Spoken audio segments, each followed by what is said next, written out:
The adventures of Lara Croft have quite a storied legacy, and while the occasional misstep in quality is known, the series has generally been an exciting, action-filled game with solid platforming and devious puzzle solving. The series stretches all the way back to the PlayStation 1, but for the most part there is little known about how Lara became the esteemed archaeologist and all-round tough-as-nails gal that we know.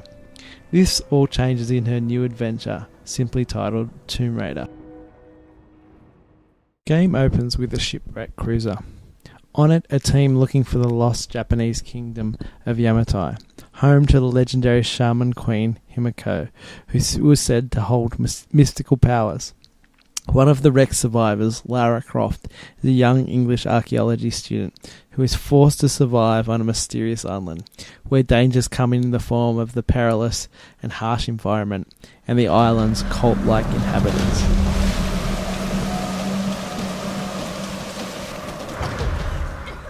When we first meet Lara, she is virtually helpless. She has some basic survival training but seems fairly incapable. But the story moves her from simply being helpless to someone who becomes empowered over time. The first time she kills a deer to survive, she apologises to it, despite the live and let live nature of her encounter. As the story progresses and people are lost to the perils of the island, she is forced to make tough choices. The first time she kills someone, it is out of necessity. Despite that, she still struggles with it. But the longer she's in these situations, forcing her to survive by stretching her beyond what she thought she was capable of, the more this new person is reborn, forged in the fire of survival.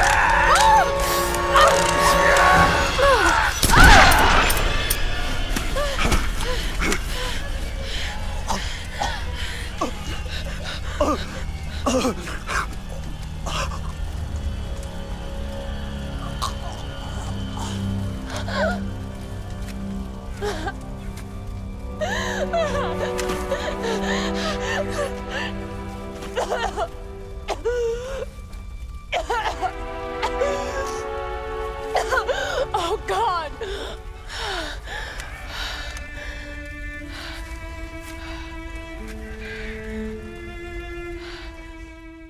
The best part about this empowerment scenario is seen through how it's used in the gameplay.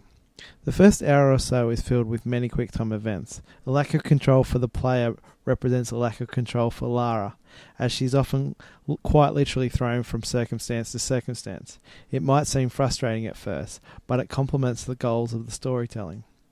When the game finally allows the player to engage in combat, Lara is armed simply with a bow and arrow.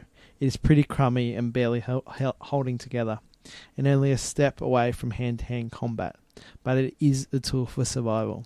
The first encounter is with wolves. Stuck in a bear trap, she is forced to fend for herself as the predators stalk their prey from the bushes.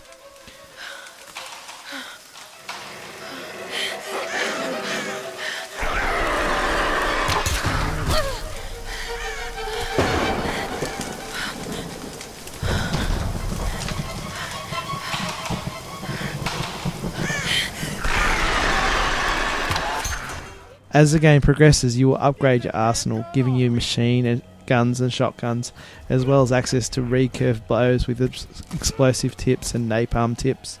You no longer feel underpowered, and even go to the lengths of taunting your enemy.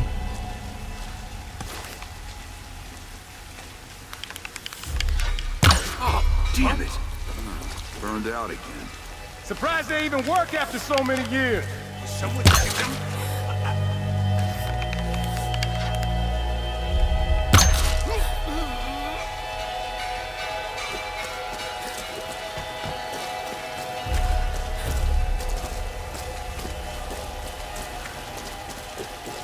What?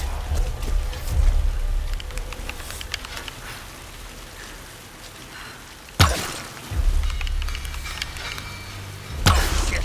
This isn't good!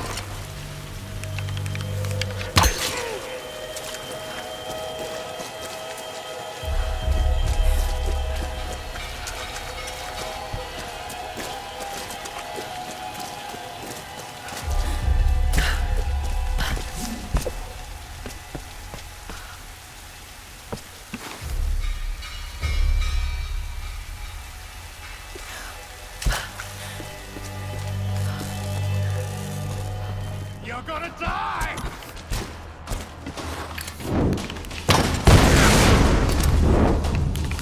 Not going out there!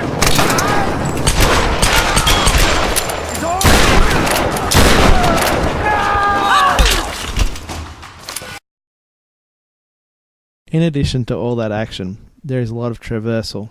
From crazy cliffs and warplanes, you will find yourself perilously close to falling. Controlling it, however, felt smooth, and it was rare to suffer from that jumping into the great beyond problem that often plagues games like this. There are also some token environmental puzzles, none of which is very perplexing, but still it breaks up the action. Graphically, the island looks miserable and oppressive, which is exactly what the designers were intending. Locales vary from the snow-covered mountains to World War II ruins, and then again ancient Japanese ruins. Lara, far as a character model goes, is well designed, conveying pain and emotion when necessary. Her model takes advantage of a wonderful hair modelling system which adds much to the PC experience. Of course, I'm being sarcastic here.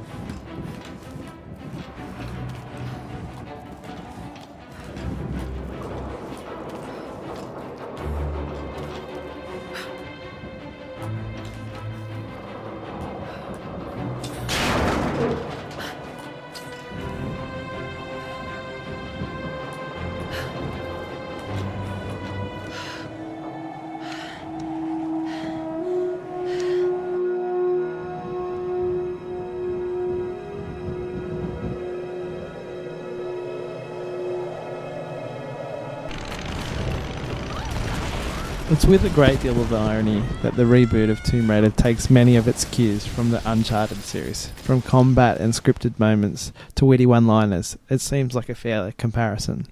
It is easy to point out, however, that while Nathan Drake is fairly unchanging across the course of a game, Lara seems to change given her circumstances. They say that imitation is the greatest form of flattery, and in terms of gameplay, perhaps that is true. But Lara's grounding as a more realistic character differentiates it enough from its contemporaries. In fact, the greatest comparison that you could make for Tomb Raider would be to movies. There are moments of cliffhanger written all over the climbing, and the moment you see that pickaxe, you'll be thinking of the tough leading ladies of the horror movie Descent.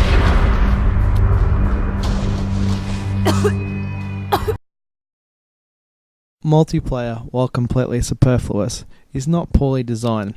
Deathmatch and Team Deathmatch are backed up by another two team modes that involve survivors versus scavengers. All modes seem competent, or the ones I could get into at least, but hardly the reason you came along. Most concerning was the trouble getting into an actual match. Just a few weeks after the release of the game, there seemed to be an issue with population, or maybe it was a networking issue on my behalf. Either way, there was little help to get me into an actual game. Overall, Tomb Raider is an inspired reboot, rebirth, remake, whatever you want to call it, of a beloved franchise. A compelling story with a significant character arc for Lara Croft makes for a great game, while comparisons to Uncharted are fair and a multiplayer component that seems completely unnecessary. None of this detracts from what is an overall great game. As always, make sure to like our review, subscribe to our channel. You could also visit us on entertainmentdemocracy.net for some more written articles and other things such as our podcast. Thanks again for watching.